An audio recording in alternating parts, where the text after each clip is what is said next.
The updates that we have in terms of the coronavirus is we do have another Florida resident that has tested positive. However, this is somebody that we were informed by the Washington State Department of Health. We believe the individual is a Florida resident, had been traveling in Asia, has been self-isolating in Washington State. And so that will count in terms of how the CDC does it, in terms of the residents of Florida who tested positive, but is not somebody who's currently in the state of Florida. As you guys know, in Central Florida, I mean, we have 125 million visitors to the state of Florida a year. People from all over the world want to come right here in Orlando. And so I think the folks here have been working very hard. It clearly presents challenges. I've been very supportive of the administration's effort on the restrictions of travel from the places in China. They are screening before and after in flights from Italy to the United States.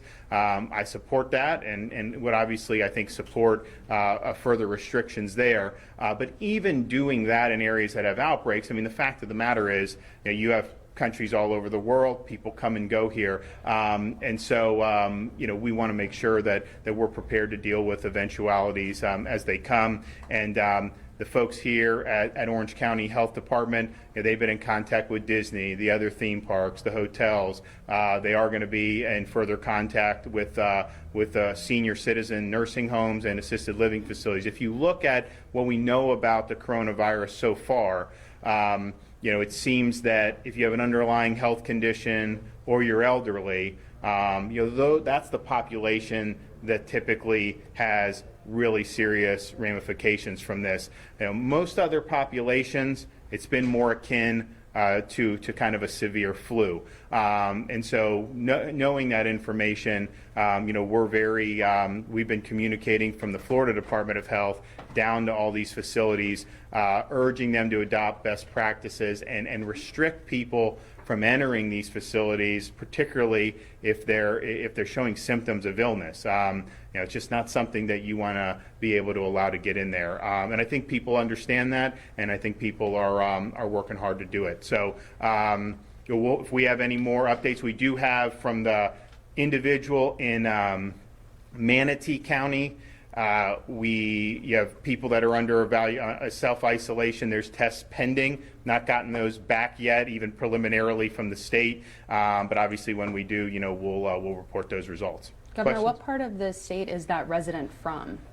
The Manatee County? The one that's you said is currently out of the state? We don't know yet. We got a call from the Department of Health in Washington State letting us know that it was a Florida resident. We believe it was somebody that had been traveling in Asia, probably in China, and so they're under self-isolation. So positive test, self-isolation, but then they will be released from that once they test negative. We received a tip that there was a patient being tested at Advent Health in Orlando. What can you say about are there any suspected cases here in Orlando? I don't know off the top of my head. I know that there's a number of cases that are outstanding in terms of tests. But we've had two verified positives in Florida, the guy in Manatee County, and then the woman in Hillsborough. Another presumptive test from, I believe it was either a friend or a relative of that woman who had transported in Italy. And then we have some tests outstanding for both of those cases for the contact. So I know that for sure. And then obviously once we get the results, we'll let everyone know. Governor, are there currently people being monitored for coronavirus in Orange County and in Central Florida? If so, how many? Do you want to address? With regard to, we don't have any. State your name. And okay. Raul Pino, RULPINO, Health Officer, Orange County, Florida Department of Health. So we don't have any pending tests in the county, and all tests has been negative, including that test that you are referring to. And with regard to people under observation, we have less than 30. In Orange County, you have 30? Yes. In Spanish, please. ¿Qué quiere que diga? Eso mismo que dijo, si hay casos. No tenemos ningún caso positivo en el condado y todas las pruebas que estaban pendientes han sido negativas. Estamos observando menos de 20 personas. Un mensaje para la comunidad latina. A usar medidas de precaución, si estás enfermo, quedarte en casa, lavarte las manos, cubrirte la tos y mantener una distancia de estos que están enfermos o de cualquier persona si tú crees que estás enfermo. Pero es importante para nuestra gente, quédate en casa si estás enfermo. And so just from January, because our health department really in early January was ramping up, there's been almost 1,000 people that have undergone monitoring of some kind. Anyone coming from China has been in a self-isolation for 14 days, and then as different people have contacts that warrant that, they're doing it. And everyone's been very cooperative, and the health department has done a great job by making sure that they're monitoring those folks. I do want to also say, the risk to the community at this time remains low. And so people should just understand that we want to be as proactive as we can about working with our public health folks to make sure that if there's a case in Manatee or Hillsborough that the response is doing what they need to do, and we'll continue to do that. But just understand the risk is still low, and that has not changed from CDC or the local or state health departments. Governor, you're going to talk to schools. What message are you going to have to superintendents today? What should parents do? What should districts do?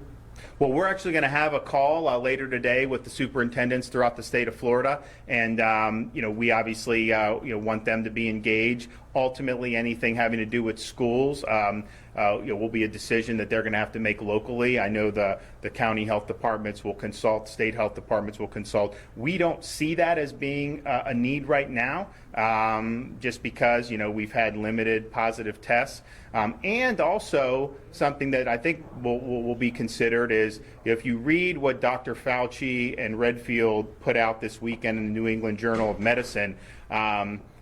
You have the underlying conditions, and then you have seniors who are really susceptible. They did a study in China. They had hardly anyone under 15 who had even been in record of infection. So they're trying to figure out, are they less likely to be infected if they're minors, or are they just have developed symptoms that are just so mild that it kind of evades detection? I mean, as you know, there are different types of things you can catch. I mean, someone who's 8 years old and gets chicken pox, that's much different than if you're 65 and you get that. So that'll be something I think that hopefully we continue to see a trend of like that where some of the minors just aren't developing as serious symptoms. Yes, sir. Governor, the Hillsborough County woman who returned from Italy, she claims that she was having the symptoms. She called the CDC, expressed her concerns. They cleared her to come back to Florida. Your thoughts on that? Well, they cleared her to come back to New York. So she flew into New York, and then she took a domestic flight from New York to Florida. So I don't know what type of information the CDC gave. That's just something that we're not privy to. When you have these flights, that's something that the federal government is monitoring. There obviously was an outbreak in northern Italy. I'm not sure at what point that had been something where the CDC was saying that the flights needed to be looked at or not, whether that was before or after. But clearly, we have communicated to the administration. I met with the vice president in Palm Beach recently, and and our view was just simply, look, when you have an outbreak in places like that, particularly in Florida, because we're such a destination, I would like to see measures in terms of the travel in those areas. If you have one case in a country of 100 million people, that's a little bit different. But when you have a pretty concentrated outbreak, that would be very helpful to us, because if they're flying in, a lot of times they're not even going to fly directly to Florida. They will fly to other cities in the U.S. and then come here. And if they're not symptomatic, I mean, there's just no way we would be able to prevent that. We just had One a more question. The legislative session coming to an end pretty soon. How are you working with lawmakers to put funding aside if in case we have a coronavirus scare here? So I've spoken with both Speaker Oliva and the Senate President Bill Galvano. They've both been very receptive on what needs the state has. They want to be there for that. So we're putting that together now. So we'll likely be delivering a request to them very soon. Because there's going to likely be a supplemental funding bill from the U.S. Congress, I think that the expenses that Florida incurs in this will likely be subject to federal reimbursement. And so this may be a situation where we're doing some contingency funding using some of the state's reserves, but any measures we take, we hope to be able to be reimbursed by the federal government. So we'll be working, hopefully we'll have something on that very soon, and then hopefully the Congress will be able to get a bill through there. A lot of times they take so long to act. I don't want this to get mired in bureaucracy. I mean, we want to know that there's going to be that support there so we can take the efforts we need to. Thank you. What impact do you expect this